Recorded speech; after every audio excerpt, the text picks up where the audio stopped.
Is weird, odd, strange, or just plain bizarre is really your cup of tea? Then, the Golden State Media Concepts Weird News Podcast will give you that fix. Can't believe it? Well, listen for yourself as we deliver the strangest news you definitely won't find on CNN or Fox. It's the Golden State Media Concepts Weird News Podcast.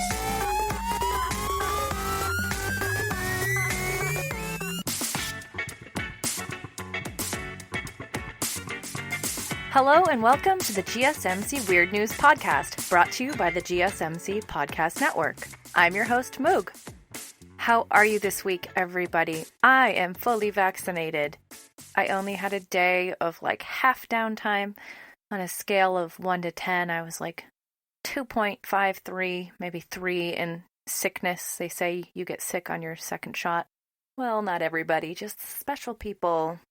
The young ones like me. No, I'm not young, but I feel like I got sick like a older person. So if I ever want to know how old my body is, it's old enough to not really have a big reaction to the COVID vaccine, which is kind of bad news.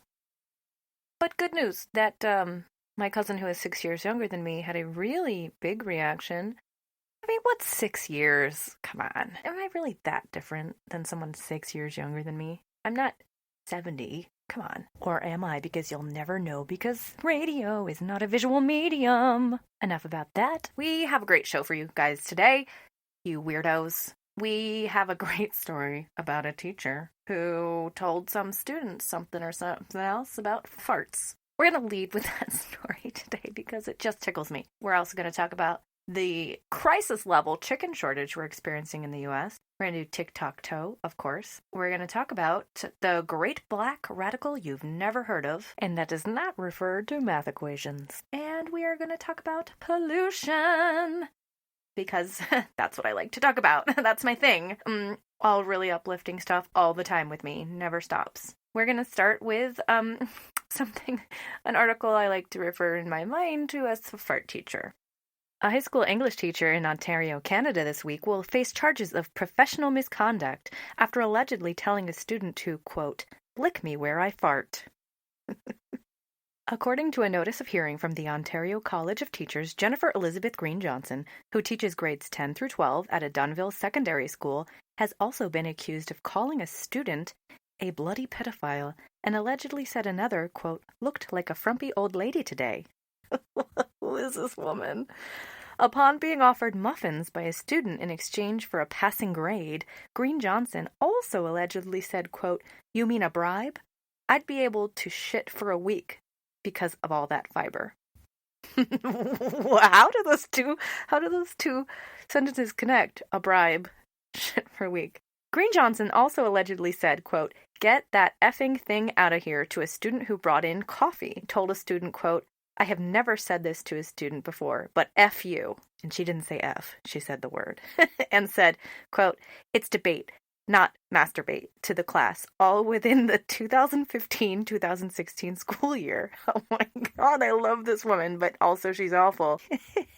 How? Okay, so this article is brought to us by BuzzFeed News, and it is about 5 years old, 4.5 years old. It's from 2016, but I just had to. She was suspended for a month without pay in 2016 or 2015 for professional misconduct, in part because she saw one male student jump on another's back and responded, so you like it from behind? Good. There will be a hearing to determine if Green-Johnson is guilty of the charges on September 23rd. Green-Johnson did not immediately respond for requests to comment.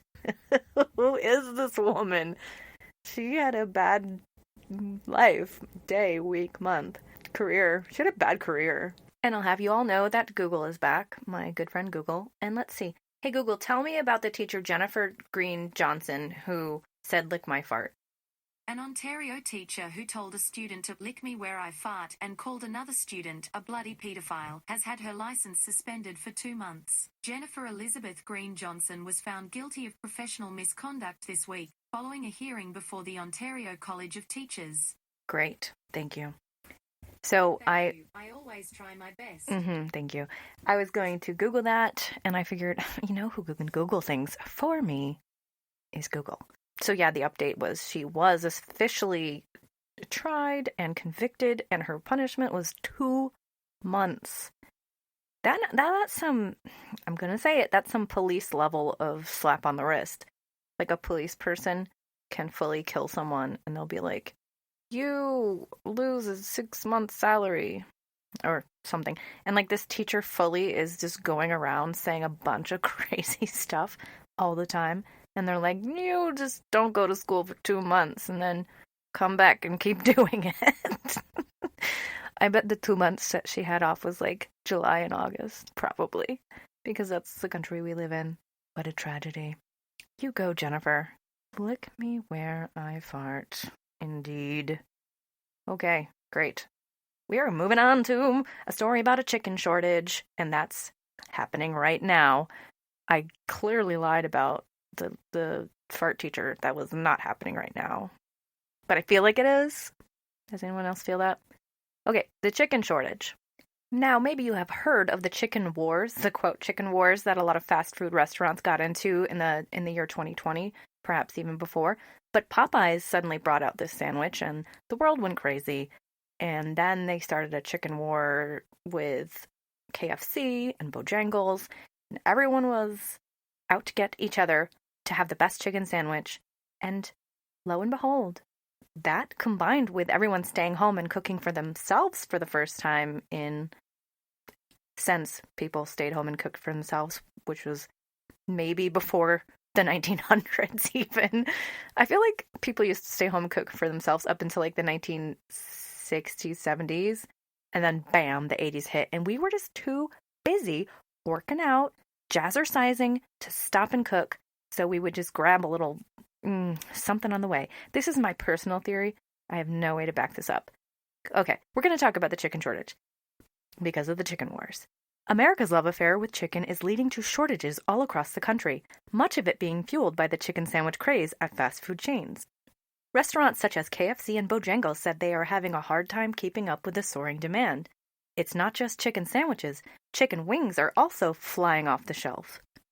Get it? I hate myself. Okay.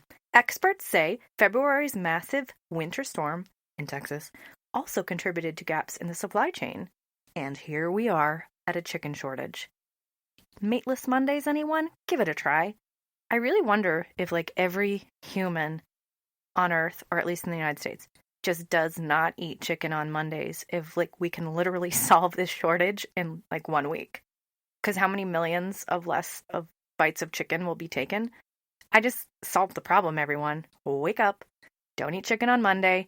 Everyone across the world, let's do it. Let's solve this problem. And then we can go back to eating chicken. Just don't overdo it, guys. Just don't overdo it. Calm down. All right. And on our last story I wanted to talk about is gymnasts. So how crazy is it that it's considered a bold or controversial move that a gymnast wore a full-body leotard? So just imagine like absolutely skin-tight leotard from ankle to wrist. And is it to wrist or is it to shoulder? Or in other words, what men already wear. If you've ever seen men's gymnastics, they do wear a full-body leotard from ankle. They have a little ankle strap, ankle to shoulder. And then the women wear a very revealing, quite ridiculous, tiny, tiny, tiny leotard. And I have always wondered, just to myself, they're doing the same job. They're doing the same sport. They're doing the same moves, largely. I think the two sports differ greatly. But they're doing the same things. They're flipping. They're jumping on bars and rings. And they're doing the same thing. So why are the outfits different? Because if you need to look at their legs, how straight are their legs, then wouldn't the men need to have bare legs? Well, why don't they then? Because they don't need to. So then why are the women wearing these outfits? And it's not some version of me just being a super, super modest person. It's a genuine, why is it different? Why? I don't know why it's different. There is no logical reason why it's different. There's no logic that tells us that, like, say, when we go swimming, women have to have their butt exposed or their thigh exposed. Like, there is no requirement that the outfits should look so different along the legs and up until the belly button. That area, there's no reason why it should be different. And especially because women experience menstrual cycles. And there's a good week, a solid 5 to 10 days, depending on who you are, out of every month that, of course, you do not want your area exposed, where you just, I mean, obviously, it's so obvious that those are going to be 10 days a month. 10 is a lot. 6 days a month where you would not want to be exposed. But these women don't really have a choice because that's become the standard. But it does turn out it is not required. So it's just become the standard, it's become the norm, but it's not required. So that's good. So that brings us to our story. BBC.com brings us the following story. German gymnast's outfit takes on sexualization in sport.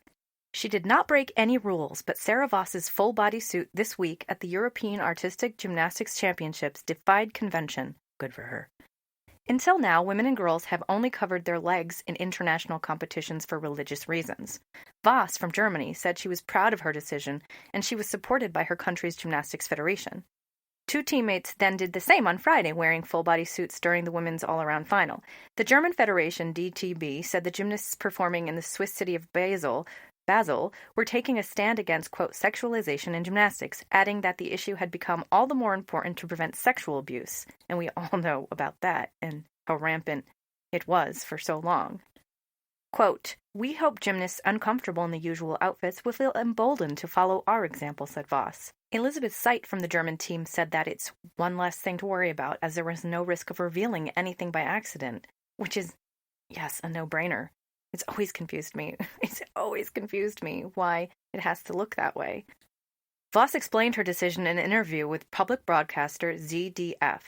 Quote, we women all want to feel good in our skin. In the sport of gymnastics, it gets harder and harder as you grow out of your child's body. As a little girl, I didn't see the tight gym outfit as such a big deal. But when puberty began and when my period came, I began feeling increasingly uncomfortable.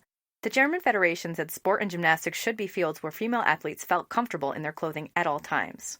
Under the rules of the International Gymnastics Federation, FIG, competitors are allowed to wear a one-piece leotard with full-length legs, hip to ankle, provided it is of elegant design. Now that is subjective if I've ever heard of something, but moving on. Seit said everyone trained in full-body outfits and then at one point asked themselves, why should they not do the same in competition? Exactly. Yeah, so if they are training in full-body outfits, yeah, it doesn't make any sense. I'm racking my brain for the reasoning of why the men and women wear different outfits. It's just sports. It makes no sense. Why a woman's bottoms should be completely exposed and a men's are protected. And you could say, well, because men have lumps where women do not, but women have different kinds of things happening down there where men do not. So apples and apples should be treated the same way. We both have things that should not be exposed because it's frankly private. People should call it like your private area or something. Can we get on that, anyone? Oh my god, I'm not funny. I hate myself. I'm going to quit my career. Anyway, we wrap up the article with Dutch gymnastics has praised the move. A spokesperson told public broadcaster NOS that judges had often deducted points when a competitor had tried to make her leotard more comfortable during their performance. Mind exploding. The illogicalness of it, just my brain hurts right now when I just read that. Okay. Voss said while she had never herself been abused, she and her colleagues were role models for younger athletes and wanted to encourage everyone to stand up for themselves. U.S. gymnast Simone Biles, who has said she was sexually abused by jailed sports doctor Larry Nassar, said last week that one reason she was competing at the Tokyo Olympics this year was to speak out and give survivors of abuse a voice. I'm Moog Hescock with CNNnews.com. Back to you, Connie. I have no idea what that is, but it just felt right. It just felt right to say something really serious and be like, I'm Moog Hescock with CNN News. Back to you, Brian, whoever you are. Sandra Day. I don't know. Hi. Okay, That's all she wrote. What we have coming up is tic-tac-toe. Bees, can they tell time? Spoiler, yes, they can. And manatees, which we talked about last week, we're going to talk about again. Just a little button for that topic from last week. Not that we needed it, but we're getting it because manatees are amazing. We will be right back after this. Are you tired of the same old news? Are you sick of the seemingly endless political spin and negativity? The GSMC America Still Beautiful podcast is a weekly news podcast covering all the top positive and uplifting news stories. We cover stories that will inspire, uplift, and remind you of the good in the world. Tune into the Golden State Media Concepts America Still Beautiful podcast to get all the great and positive news stories of today. Download the GSMC America Still Beautiful podcast on iTunes, Stitcher, SoundCloud, Google Play, or anywhere you find podcasts. Just type GSMC in the search bar.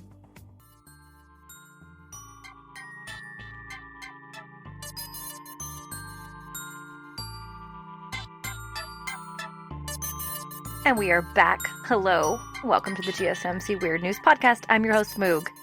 If you like what you hear, you can follow us on Twitter at GSMC_weird, or on Facebook at Golden State Media Concepts Weird News, or on Instagram, GSMC_weird news. Find us. If you like me, of course you do, and if you don't know what you're talking about. I am Go Camel Toe at Instagram and TikTok. It's spelled out just like it sounds. Camel toe? What? What's that? That's weird. Why are you camel toe? Because I'm a Bouvon clown. Bouvon clown is weird. It's wonderful. Weird and wonderful. We're back and we're going to do tic-tac-toe. We're going to wrap up last week's little ditty about manatees with a little fun fact about manatees. And this is brought to you by one of my favorite TikTokers. What's his name? M. something like that. And let's listen. This animal is scientifically proven to be the most wholesome creature on the planet. Manatees are physically incapable of hurting you since their teeth are great for grinding grass but impossible to bite or hold with. Their mouths are literally designed to not hurt anybody. And as lifetime vegans, manatees go their entire existence without ever causing harm to another animal. Technically, they're the friendliest animals in the world. Capybara and quokkas have been known to bite people, but this 900-pound blubberball has never been known to attack a human. They're so unproblematic that even alligators respect them because gators will give them the right of way in the water. Also the closest relatives of elephants and aardvarks, and that really tells you all you need to know. Manatees are so precious and protected that just touching one can put you in jail for 6 months. Spend their entire lives cruising at about 3 miles per hour, basically work as underwater lawnmowers as they munch on vegetation. Manatees can actually be trained to learn tricks like dolphins and seals. They have great long-term memory, and some even write for Family Guy. Manatees can live for 60 years, and in 6 decades of service, they just mind their own business, eat water salads, and just vibe out. And I defy you to find an animal more wholesome than that. Oh, and at the end of the clip, he shows a baby. Well, yeah, last week we talked about manatees, and he's like, they're just underwater lawnmowers, eating salads, doing harmless things, and that's absolutely right. But, oh my God, they're also starving to death because of plankton blooms created by fertilizer, pesticides, runoff, things terrible that humans create, and we are killing the manatees. I mean, why do we need manatees? I don't know. Why do we need elephants? I don't know. Why do we need people? Huh? Why do we need any of it? It's just Mother Nature's plan. She has a plan, and don't mess it up. But, oh my gosh, did I tell you, weirdos, last week? There was literally a photograph of a pile of bones on the seafloor that were a manatee's bones, like ribs, a pile of ribs. And they're like, oh yeah, this manatee starved to death. Oops. Oh my God. They're just the best creatures. My man, M. Daye, or I don't know his name. I can't do it. Okay? I'm basically a boomer at moments. There are a lot of boomer moments for me. And this is one of them. I don't know his name, but he's great. Okay, where were we? See, now that's a boomer moment. I don't even know where we are. We're talking about manatees. They're great. They're harmless. They're wonderful. Why do we need them? I don't know. Why do we need you? Huh? Why do we need you? Exactly. All right, we're going to move on to bees who can tell time, which basically makes bees way more on the ball than I am. So there was never any debate that everything on the earth is more organized than I am. No one has to wake up a bee in the morning like, wake up, time to do your life. Come on, little bee, wake up. No one has to wake up bees. They just do. Although, have you seen those photographs? There's a series of photographs of bumblebees, maybe not honeybees. I don't know. I always see bumblebees, where they're just like face first in a flower with like pollen all over their butts and faces, and they're literally sleeping. They're just sleeping because it is hard to flap those wings like a million flaps per minute. It's hard. So they get there, they're all ready to eat some pollen or collect some pollen, and then they're just, wait, real quick, just... Why are we talking about this? Okay, we're just saying that bees have it together. And bees could single-handedly, probably a hive of bees could just like sit me and my ADHD friends down and just show us what's what. They're like, they could train us somehow back into neurotypicalness. This is ridiculous. Of course they can't. I should stop talking and play the clip. In college, I did my thesis on time perception, and I learned my favorite science story ever, which is how we learned that bees can perceive time. The experiment is pretty straightforward. A scientist put sugar water outside of a bee's hive every day at 4 p.m., and soon enough, the bees learn to leave the hive every day at 4 p.m., even when there's no sugar water. Therefore, these bees must be measuring and perceiving time. Whoa, hold your horses. What if the bees are just doing something else, like measuring the angle of the sun? So they did the experiment, again, in the dark this time, and the bees still come out at 4 p.m. Therefore, what if they're measuring the heat from the sun instead? These back and forths kept happening until they ended up recreating the experiment underground in a salt mine. And still, people were like, what if they're measuring the rotation of the Earth? How do we prove that bees perceive time? Until one scientist did the exact same experiment, not in a salt mine, but in Paris, and then flew the bees to New York City, where they left the hive at 10 in the morning because they had jet lag, because bees perceive time. Yay, bees. Doing it. Okay.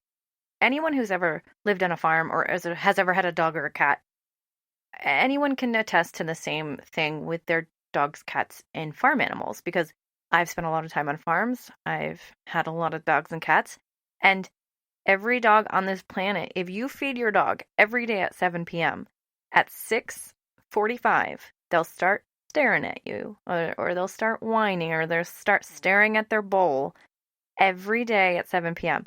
It doesn't matter if it's dark out at 7 p.m., if it's still sunshiny at 7 p.m. because of the passing seasons and the angle of the Earth. Everyone knows that dogs and cats will start causing a fuss right before it's time to eat.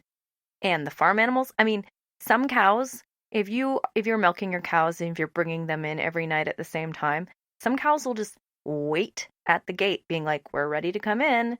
It's time. We know it is. And cows aren't smart. Cows aren't smart at all. Pigs are smart. So if he's like, bees perceive time because they come out every day at 4 p.m. And then if you put them in New York, they come out at 10 a.m. He rebutted a few different claims. Well, what if it's the rotation, the heat, the this, that? But okay, Mr. Man, and I didn't tell you his name. His name's Tom Lumperson. Tom Lumperson. He's on TikTok, obviously. I should comment. I'm going to do that. I'm going to comment. I'm going to say, okay, then why does my dog, my cat, my cow, my pig, my chicken, why do they all know every day when it's time to either go inside or eat? Why are they different than bees?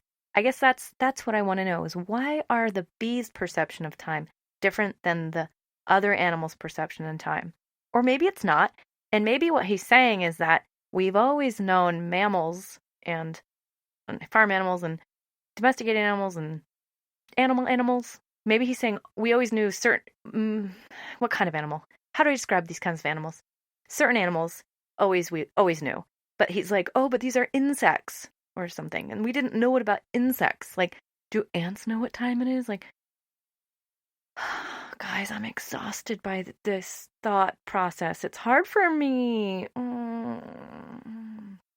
But if any of you out there know what I'm talking about when it comes to like farm animals, domesticated animals, home animals, like anyone else, your animals know, right? Your animals know what time it is, right? So why are these bees different?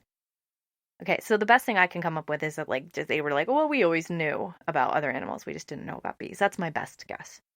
But I do want to hear from you guys. I want to hear your opinions on this.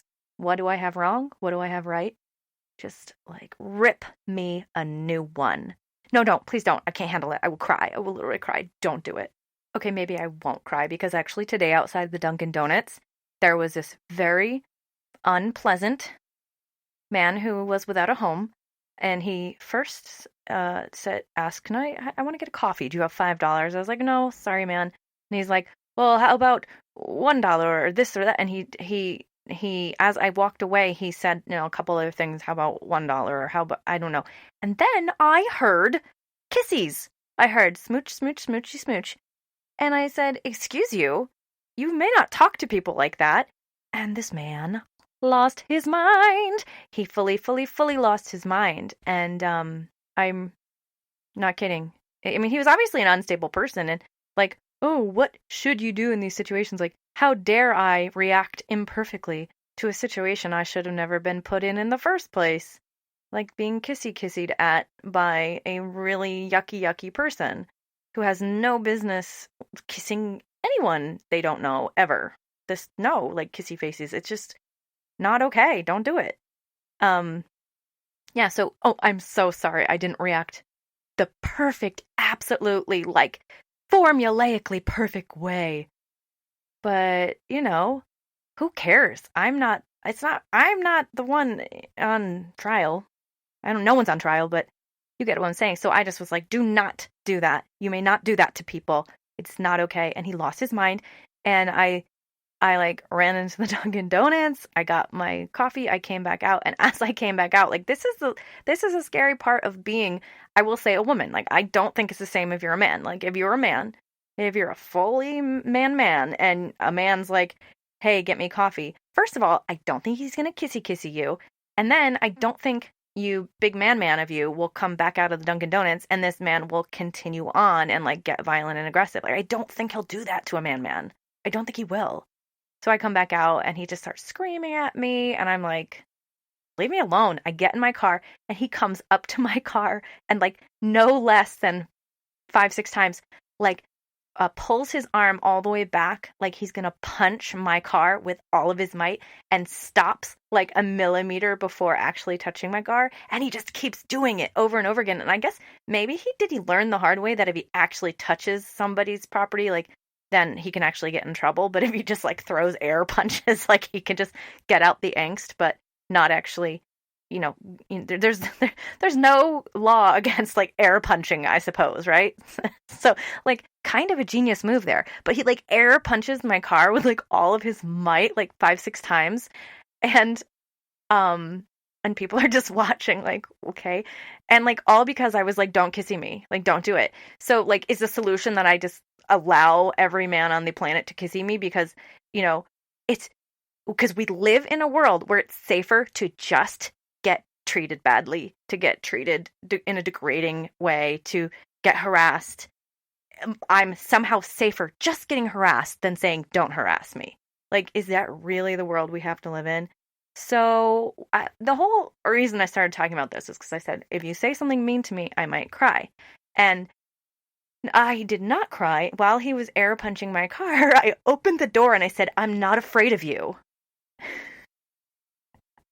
That did not help the air punching, because the air punching continued. It was really intense. He was screaming. He was like, like, the veins in his head were, like, popping out. He was so irate, rageful, over the top. And then I just, like, backed up and I left. And as I drove away, like, oftentimes when I've been in situations like this, it's, like, really shaken me up. And I'm immediately thinking about what a world that specifically women live in, because men do not live in this world. Like, all the boyfriends I've ever had, the dad, the grandpa, all the men I've come in contact with, they do not encounter these situations. They don't, because men don't treat them this way. Men don't kissy face them and throw air punches. I can't imagine that man throwing air punches at my dad. My 6'2", booming voice, very, like, authoritative, intimidating my dad. Like, I can't imagine him treating my dad like that. So it's just something women deal with. And many times I've actually been shaken up by these. But in this particular case, I literally drove away being like, what a world for women. And just, like, laughed. Like, like, I admittedly, I could have just said absolutely nothing. Yep. I was laughing at the fact that I didn't say nothing. I was laughing at the fact that I did say something, and then, like, what all craziness happened. I'm like, I could have just kept my mouth shut. But I don't, like, we're done with that. This is 2021. We're done with that. We're done with keeping our mouth shut. This has been a huge tangent. Let's listen to the final tic-tac-toe. And I will preface it by it's a series of little quick fixes for things going wrong with your body. Whoa! What's wrong with you? I have a headache and we are out of Advil. Ooh, okay. Try pinching in between the webbing of your fingers right here and just like rub it back and forth for about a minute and it should go away. Why is this working? It's a pressure point. Just drink water. Ooh, I stood up too quickly. Tunnel vision. Ooh, I know. Clench your butt cheeks. What? No! Do it, you know? There's something wrong with you. Dude, my arm fell asleep. It's all like pins and needles right now. Oh, okay, for that, try like rocking your head just back and forth. It should get rid of it pretty quickly. What are you? And we are out of time, but I will just say that the pinching between the webbing thing, I had the biggest migraine of my life, like 9 out of 10 with pain this week, and it did not work because maybe it only works for little baby headaches, which I don't experience. So good luck to all you, and please, someone out there, if these tips actually work, especially the migraine one, please tell me because I want to know if like normal little baby headaches actually can be cured by this because I can be the first one to tell you that migraines are not cured by this. But thank you, lady who had the big tips. And I actually don't know if it's a lady, it's a person. And their name is Only JS. And maybe it's like Jess with a southern accent. JS. Only JS. Okay. We'll be back.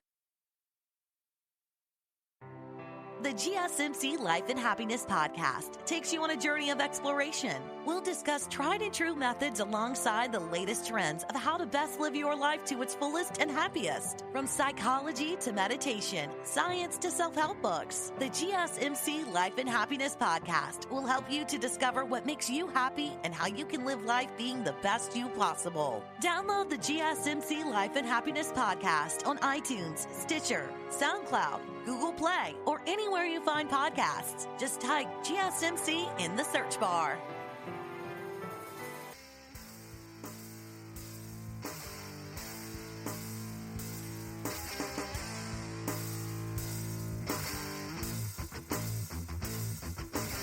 Hello, we are back. I am your host, Moog, and we are going to get started on story time. We're going to get started on story time. Why am I here? Hi. I'm not going to edit that out because you just really need to know who I really am. Hi, guys.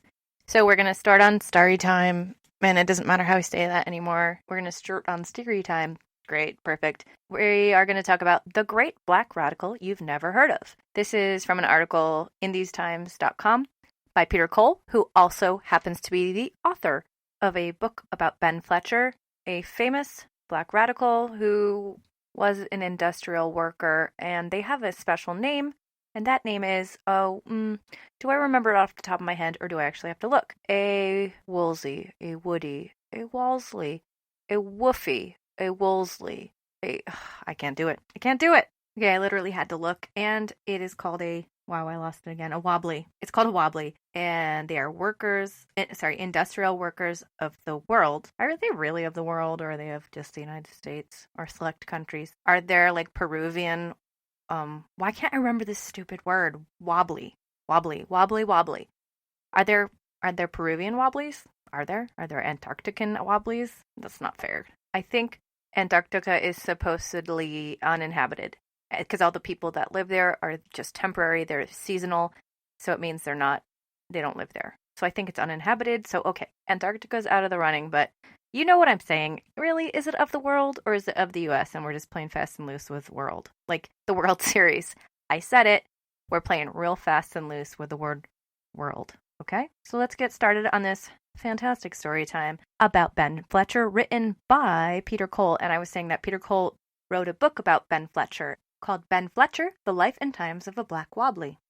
So he, I guess, is doing a little press by writing about his own book, which I'm glad he did, because I was trying to find out more information about this, and all I could find was reviews of his book or a Wikipedia article about him, and Wikipedia articles are not written in such a way that I can like read it to you guys and we'd all have a fun time. So he wrote his own review. It's fun. So let's get started. In the early 20th century, when many U.S. unions disgracefully excluded Asian, Black, and Latinx workers, the Industrial Workers of the World, IWW, warmly welcomed people of color. This revolutionary union, whose members affectionately are known as Wobblies, emphasized class struggle solidarity in its legendary motto, "An injury to one is an injury to all." And there's an exclamation point in that motto, kind of like the Rosie the Riveter motto has, "We can do it," and like the exclamation point is part of that. Similar to the movie Splash. I need not explain myself. Ben Fletcher, an African-American who helped lead the IWW's most militant and effective interracial branch, epitomized the union's branch of anti-capitalism and anti-racism. Fletcher was a tremendously important and well-loved member of the IWW during its heyday, the first quarter of the 20th century. A brilliant union organizer and a humorous orator, Fletcher helped found and lead Local 8 of the IWW Marine Transport Workers Industrial Union. When founded in 1913, this union was a third African-American, a third Irish and Irish-American, and a third other European immigrant. Despite being hated by the bosses and red-baited by the government, Local 8 controlled the waterfront for almost a decade. You go, yes. So it states that our writer, Peter Cole, spent 25 years researching him and his union, painstakingly uncovering a stunning range of documents related to this extraordinary man, Ben Fletcher. His book includes a detailed biographical introduction to his life and history, reminiscences by fellow workers who knew him, a chronicle of the IWW's impressive decade-long run on the Philadelphia waterfront, in which Fletcher played a pivotal role, and nearly all of his known writings and speeches. In an era of soaring inequality, and the largest wave of protests in favor of racial equality in half a century, Fletcher's timeless voice could inspire a new generation of workers, organizers, and agitators. To give a sense of the man in the book, below is an excerpt of an interview Fletcher gave in 1931 to the Amsterdam News, which was his only known interview. It reveals a great deal about Fletcher's experiences prior to the federal trial in Chicago in 1918, in which nearly 100 IWW leaders were charged with violating the Espionage and Sedition Acts, passed during the wartime frenzy of hyper-patriotism. It also reveals Fletcher's unwavering commitment to the IWW and revolutionary industrial unionism. Fletcher also describes how he was nearly lynched in Norfolk, Virginia in 1917. The Amsterdam News is among the older still operating black newspapers in the United States. Founded in 1909 and named after a major street in Harlem, this weekly newspaper is geared to the black community of New York City. The paper has long been a voice for equal rights and power, and none other than Malcolm X wrote a column in the paper. Its workforce unionized in 1936 and remains so. And here is the excerpt. Ben Fletcher, longtime IWW organizer, drew a deep puff of his cigar and looked placidly out of the window as he concluded the reminiscences of his radical activities, which led to his imprisonment in 1918, along with 100 other members of the Industrial Workers of the World, in the federal penitentiary at Leavenworth, on indictments returned against them by a government possessed of a wartime hysteria. A simple tale, he told, the story of his life as a class-conscious worker, the story of how he had been turned to IWW by the discriminatory practices and craft limitations of the American Federation of Labor Unions, of how he had organized longshoremen along the coast from Boston to Norfolk, of how he had been smuggled out of the latter city by friends after the shipping interests had threatened him with lynching, of how he had to force himself into the federal courtroom in Chicago, where for 19 weeks he and 112 other leaders of the syndicalist movement stood trial on charges of espionage and obstructing the government's war program, and finally of the 2 years and 6 months of the 10-year sentence he served in the federal penitentiary. Quote, I was preparing the longshoremen of Baltimore for a strike in 1917 for higher wages, shorter hours, and better working conditions when I received instructions from headquarters to proceed to Norfolk, where the dock workers were becoming restless and asking that an organizer be sent to them. I found the men responsive and eager for a union, but I had not been in town long before the word was circulated that I represented a dangerous element set on the destruction of property and the overthrow of the government. Then I began receiving messages of a threatening character. I would be lynched if I spread that doctrine around Norfolk, I was told. Am I saying Norfolk right? Is it Norfolk? Norfolk? I thought it was Norfolk. But then that sounds like a bad word. Moving on. Ben says, one night, friends, fearing that my life was endangered, smuggled me aboard a northbound ship to Boston. By this time, the government, spurred on by the lumber and copper interests of the West, had set about a deliberate plan to eradicate the IWW, which was growing rapidly in numbers, gaining control of certain important industries, and threatening the supremacy of the AFL, which the government consistently favored throughout the war period. It was while I was working in Boston that I received a tip that I was in line for indictment by a federal grand jury. Accepting this tip as authentic, I returned to my home in Philadelphia, where I preferred to be placed under arrest. The next week, I read in the paper that indictments had been returned against 166 of us, and that we were to be arrested on site. Ben Fletcher paused long enough to relight his cigar and to glance reflectively around the room, to think again of the days when his organization was a rallying ground for the revolutionary workers of the country, when it constituted enough of a threat to compel the attention of the government, when it had cards issued to 1 million workers, including 100,000 black men and women whose membership was discouraged or barred by the AFL unions. Times have changed, and now with its scant 3,000 dues-paying members, it is little more than a proletarian sect. Ben Fletcher continued, "For more than months, I remained in Philadelphia, a fugitive from justice, yet going about my work with no effort to conceal my identity. During this period, I was working in a roundhouse, a locomotive maintenance shed built around a turntable, of the Pennsylvania Railroad. One day, it was February 9th, 1918, 2 strangers appeared at my door. They were special agents of the government. They placed me under arrest, and I was held in $10,000 bail. After being imprisoned for 2 weeks, bail was reduced to $1,500 by the federal district attorney. This was secured by the IWW local, and I was released. Summoned to appear in court in Chicago on April 1st, I arrived 2 hours late due to a train wreck. Making my way through the federal agents and police who swarmed the corridors, I was blocked at the courtroom door by the chief bailiff, who inquired, and I apologize to everyone ahead of time because I have to read this dialogue and I'm going to sound real dumb. And I know it, but there's no way around it. Okay.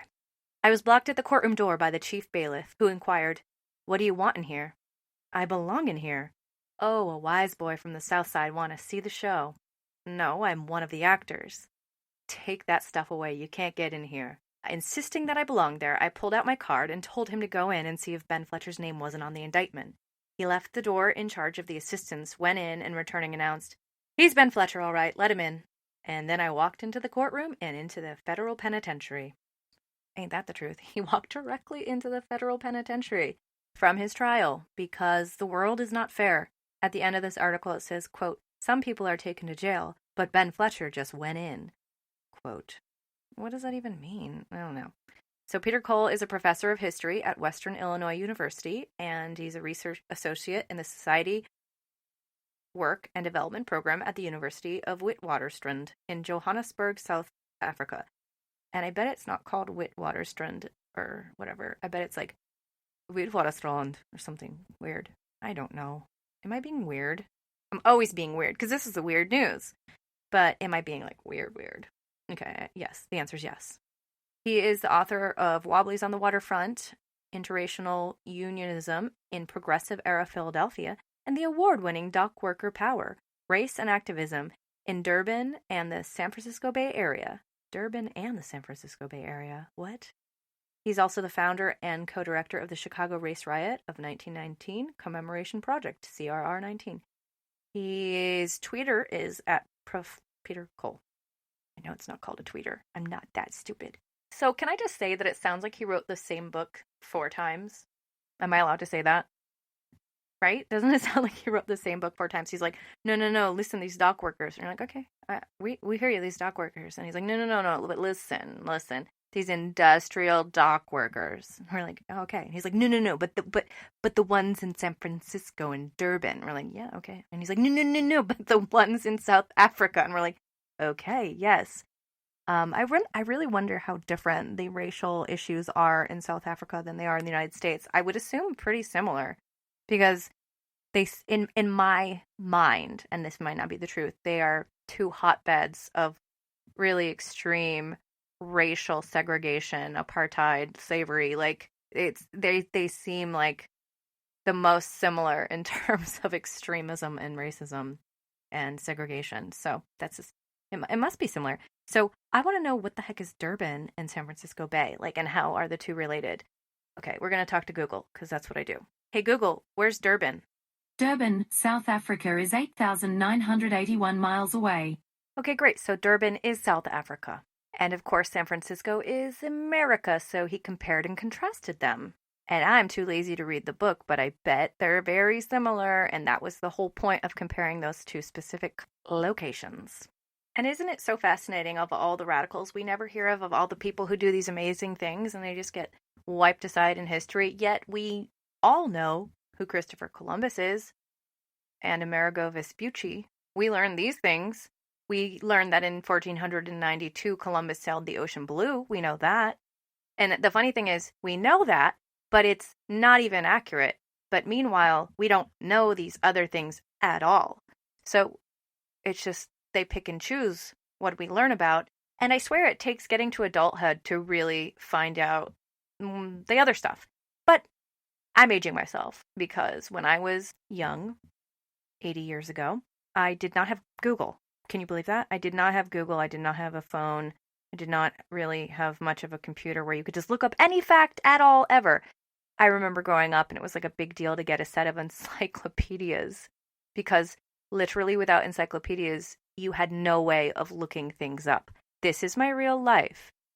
Old people like me had to live this life where literally if you wanted to know about a jaguar or write a report about a jaguar, you had to look it up in the encyclopedia or in a jaguar book at an actual library. This is real. Can you even imagine?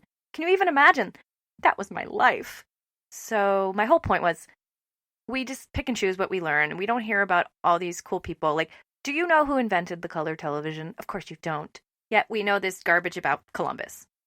So coming up next, we have some talk about pollution and 20 places. It's so uplifting. 20 places where we dump our garbage on other countries because we're awful. Yay! I bring you the uplifting topics, all about pollution, and it gets better. It's not just like your normal everyday pollution. It's what's known as environmental racism. Pollution that affects disproportionately people of color. Yay, I can't wait. That is sarcasm. I do not love environmental racism. Great. We'll be back.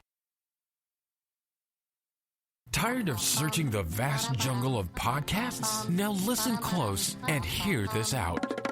There's a podcast network that covers just about everything that you've been searching. Hey! The Golden State Media Concepts Podcast Network is here. Nothing less than a podcast bliss with endless hours of podcast coverage. From news, sports, music, fashion, cooking, entertainment, fantasy, football, and so much more. So stop lurking around and go straight out to the Golden State Media Concepts Podcast Network. Guaranteed to fill that podcast itch. Whatever it may be. Visit us at www.gsmcpodcast.com. Follow us on Facebook and Twitter and download us on iTunes, SoundCloud, and Google Play.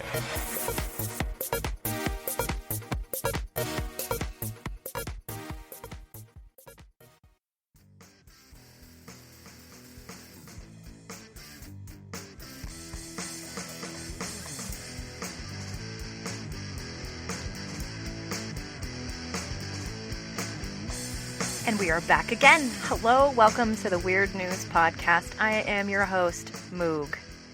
I'm so excited to tell you it is the 25th anniversary of the Unabomber bombing. Most of you may not even know what that is, because that means if you're 25, you were 0 when it happened. How old are my listeners? Are you all 80? Are you all 15? I don't know. If you're 15, you definitely have no idea what I'm talking about, unless your history books are really good. But I was there. Back when that happened, I was already like a teenager, I think. I don't know. How old am I? The world will never know. I don't know why I'm saying happy. It's not happy, but it definitely puts things in perspective.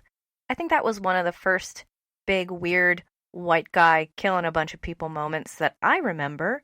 So we can put it in that perspective. Look how far we've come. Sarcasm, because it's still happening. And that's awful. Oh, here's a weird news fact. I guess I'm just going to say it. There has been 149% increase in hate crimes against Asians. That's awful because of terrible phrases such as the China virus. And that's a bad phrase. Don't say it. Don't say it. Don't call it that. There was a news article about a woman in a park playing with her kids. She was strolling out of the park. Bye, park. See you later. And she was shouted at, "Get your China virus babies out of here." Something like that. These are things that don't need to be said. Similar to what happened to me at the Dunkin' Donuts. Those things didn't need to be said or smooched or air punched either. Yeah. I think we all learned something really important. You're welcome. This is my TED Talk. Don't say stuff. Okay. So we're going to talk about environmental racism. I was listening to a radio program, and a gentleman said he had only gone to 3 countries in Africa, and in every single country, he noticed the same phenomenon. Landfills with garbage so tall, it was like skyscraper tall. Okay, that couldn't have been skyscraper tall, but probably several stories tall. And he thought, how and why? How are these African countries creating this much waste? What is going on? And he discovered they were not making that much waste. That other countries, like us, countries in Europe and America, we were offloading our garbage onto them so that we wouldn't pollute our own space, our own land. And this is one of many ways in which people of color experience a lot more pollution. Can you believe we live in this world? I'm not making this up. It is a fact that this is happening in the world. And I'm going to read an article about 20 places where we offload our garbage. And one thing I like to do is read a bunch of headlines and then kind of like do the roulette on like, which article am I going to read? Let's find out. Let's start with those headlines. From the New York Times, people of color are exposed to more pollution. From Scientific American, people of color breathe more unhealthy air from nearly all polluting sources. The Seattle Times, people of color more exposed than whites to air pollution. See, that must be a liberal article because they went for it. They said it, whites. And in another article, I think it said whites make more pollution. Let's find that one. Okay, so Scientific American, The Guardian, people of color live with 66% more air pollution. More than who? And that's what I like about the Seattle Times article, is they said more than who. They said more than whites, because that is what it is. When you just say more, just say it, more than what? And here's the headline I was talking about from NPR. Whites contribute more to air pollution. Minorities bear the burden. And from factscompany.com, white people cause the most pollution, but people of color suffer. And that's all the headlines on the first page of the Google search. So I'm going to pick a story and go for it. I like the one about the 20, I told you before, the 20 places where we put our garbage. 20. So it's whenonearth.net, and it's called 20 Countries That Are Used as Dumping Grounds for Your Waste. It reads, the safe disposal of waste, especially electronic waste, remains a challenge for many industrialized countries. Due to the difficulties and costs associated with the proper disposal of waste that contains hazardous components, it is often simply shipped to developing countries as used products. A lot of effort has been made to curb the dumping of waste in countries without the proper facilities to handle these products, but in many places the practice continues. 1. Ghana. Ghana is one of the countries in Africa where e-waste from all over the world ends up. The region hit the hardest is Agbogblashi, which is a former wetland, but is now known as one of the world's biggest e-waste dumps. And I had to ask Google how to say Agbogblashi, and it's Agbogblashi, so Agbogblashi. But it sounds, when you say it normal, Agbogblashi, something like that. I'm amazed. So nicknamed Sodom and Gomorrah by the locals, it is a bleak place where waste is burned and valuables stripped from obsolete electronics by scores of workers. Oh my gosh. 2. Philippines. The port of Manila in the Philippines found itself the unwilling dumping place for 50 shipping containers, each about the size of a school bus, full of trash from Canada. The containers were supposed to contain plastic for recycling, but when opened, contained garbage, such as dirty diapers, along with the plastic. This is not the first time something like this has happened either, as Japan also attempted to dump 103 container vans full of garbage in the Philippines, but later took it back. Well, good for you, Japan. Why did you even try? These are shocking stories. So Canada, Japan, it's not just us. Everyone's being naughty. 3. Nigeria. About 15 shipping containers filled with discarded electronics are estimated to arrive in Nigeria every day. The containers arrive in the port city of Lagos, where there is a giant electronics market. Unfortunately, most of the electronics are broken beyond repair and instead end up in dumps, where people scavenge for valuable components in dangerous conditions. Nigeria is also the dumping ground for toxic materials from countries such as Italy. Yikes. 4. Somalia. Thanks to a tsunami surge in 2004, hazardous waste containers washed up on the shores of southern Somalia, prompting renewed attention on the issue of illegal dumping in this country. Hydrogen peroxide, toxic waste, and radioactive materials were also found in parts of central and southern Somalia. According to the UN, some firms took advantage of the lack of functioning government in Somalia to dump waste off its coast for years. Wow. So people would just go out there in their big ships and dump it, be like, not my problem anymore. And then it washes up on the shores of other countries. Not my problem. Humans truly amaze me with the deep well of selfishness we are capable of operating under. Number 5, China. Although a lot of electronic devices are manufactured in China, many of these devices are shipped back as e-waste to the country, despite the bans that are in place. One of the biggest hubs in the country is the town of Goyu, where the roads are lined with e-waste. It has had a devastating effect on the environment of the area as piles of scraps are dumped in the fields outside of town. Holy moly. Number 6, India. And we've all seen Slumdog Millionaire, so we do know of this dynamic where people are living in dumps, landfills. They're living there, working there, and it's quite a shocking reality of how these people live. And I don't know if I'm thinking of Slumdog Millionaire or if I'm thinking of a documentary I saw, but okay, India. According to reports, a lot of European waste, including metals, textiles, and tires, end up in India. A lot of illegal e-waste also arrives in this country where whatever cannot be processed by the poorly equipped recycling facilities end up in incinerators or landfills. India is also the location of the Alang shipyards, where about half of all ships that are salvaged around the world are sent for recycling. Ships are beached and then dismantled by hundreds of manual laborers, often in very dangerous conditions. Oh, it's truly shocking what we do. I'm sorry, this is such a bummer, isn't it? But this is weird news. And that's what we're here for, weird news. Like, did you know that there are 20 top countries that the whole world just unloads its stuff on? This is weird, and this is news. Number 7, Vietnam.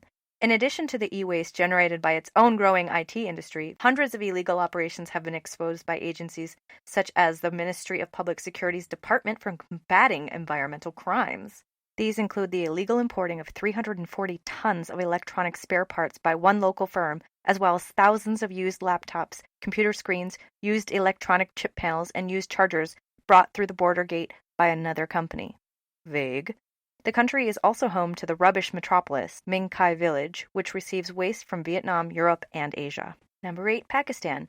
According to the Basel Action Network, more than 500,000 used computers are still sent to Pakistan every year from developed countries. The e-waste is finding its way to Pakistan from countries such as Singapore and the US, and also a few European countries, despite the fact that it is in clear violation of international laws. Only an estimated 15 to 40% of the computers are in usable condition, while the rest are recycled by women and children working in extremely hazardous conditions. Ugh. 9. Bangladesh. Studies by the Environmental and Social Development Organization found that more than 83% of child workers are exposed to toxic substances related to e-waste recycling in Bangladesh, while more than 15% of them die each year. Oh my god, oh god. And are any of you just like jumping off a cliff right now? Trigger warning, jumping off a cliff, sorry. In the past, the country has been a dumping ground for everything from plastic waste and asbestos to defective steel, waste oil, lead, and used batteries from a variety of countries. In addition to the illegal import of e-waste, the ship-breaking industry in Bangladesh is also the second largest in the world, and millions of tons of old ships are imported each year. Yeah, we just heard that India is probably the first. Okay, all this is making me think is what I have always thought, that the thing, people in Europe think this, and I'm not trying to be like Euro trash, like Europe is better. In many, many ways, Europe is infinitely more developed. Infrastructure, for example, their trains and buses and planes are much more far-reaching and comprehensive of each country. So believe it or not, you can kind of get anywhere from anywhere, even in small countries, even in Australia. And America, it's not like that. And I say this from personal experience. You can be in the middle of nowhere in Australia, and there's a bus. There's a bus that will take you to the next town. And I cannot say that for the United States. And I do know there are plans to change that, which is great. But what I was saying was, when you tell someone, say in France is usually my best example because I've spent the most time there. If you tell someone in France that oh, I took this takeout and they put it in these boxes and they give us this silverware. And then you throw the boxes away. You throw the silverware away. You throw the little plastic cups with the sauce away. You throw the napkins away. You throw the bag away. They don't get it. They're like, so they put all this stuff in this stuff and then you throw all this stuff away. So why did they put it in stuff that you could throw away? Why didn't they put it in stuff you could save? Or why didn't you just eat there? Or why didn't you bring your own stuff? Like, they truly don't understand. And of course, France has takeout, of course. But I don't think they have the kind of takeout we do. Because the reason I say that is because why are they so flabbergasted? Why is a French person so flabbergasted when you go like, yes, this is our takeout meal, and every single piece of this takeout meal goes into a garbage and then cannot be recycled? So we made it down, I think, 9 on our list, and I'm going to skip ahead to the last one because that one's interesting to me. It is Sweden. Sweden is one of the few countries that actually welcomes the trash it receives from other countries because less than 1% of the garbage originating in Sweden actually ends up in the dump. The rest is recycled or burned at special plants to generate heat for homes. The process is so efficient that Sweden ran out of trash and started importing garbage from Norway, Ireland, Italy, and UK. Okay, I did not expect that one, and that explains it. I was like, why is Sweden taking garbage? Because they ran out, because they're so efficient and so amazing they ran out.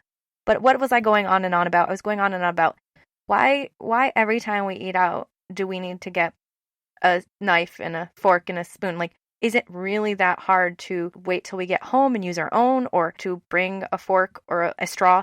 And I will be 100% honest with you that I do this. I bring a straw and I bring a fork wherever I go. If they give me a cup full of ketchup or a cup full of ranch dressing, I wash it out and I put it in the recycling. There have been all these articles recently about it does not go to a recycling center. It just goes in the garbage and they're lying to you.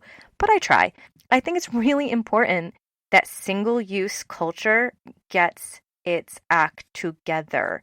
There's no reason for it. It's the epitome of short-sightedness. It's not going to get us anywhere. I mean, you heard all this craziness. Another example is planned obsolescence, and I know there's probably a fancy word for that, but when you purposely make an iPhone, a computer, something, and you know that it's going to be outdated in a year, 6 months, 18 months, you plan it that way so they'll need to buy the next newer model. So we started talking about this because of environmental racism specifically. And I guess we really didn't get into that topic. I did find some article headlines, this poor Alabama town, quote, "We are not a dump." And when I say poor Alabama town, I don't need to tell you that it is a town predominantly people of color. And yes, Sweden has a smaller population, but I am convinced if it can be done, then we can do it.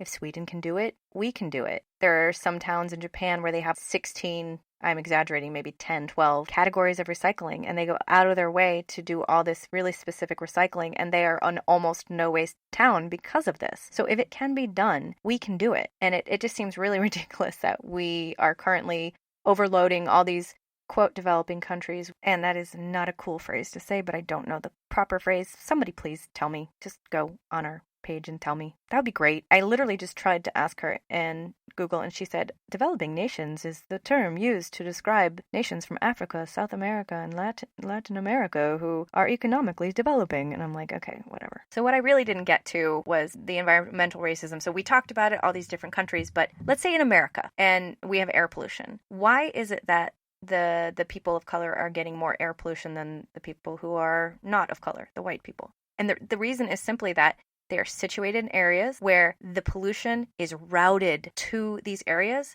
because the other areas are considered too important, too nice to route pollution to. Those areas are white areas. I'm going to get so many emails why are you so obsessed? And I'm not obsessed. I'm just telling you facts. You cannot get around these facts. You can't. You guys, we did it. We said all kinds of fun stuff. Just let it be weird news. Think about, using less single-use plastic. What could I do to change it? That couldn't kill you. Thank you for listening to the GSMC Weird News Podcast, brought to you by the GSMC Podcast Network. I've been your host, Moog. Please subscribe wherever you listen to podcasts. Write a nice review. Follow us on Facebook, Instagram, and Twitter, and have a great week.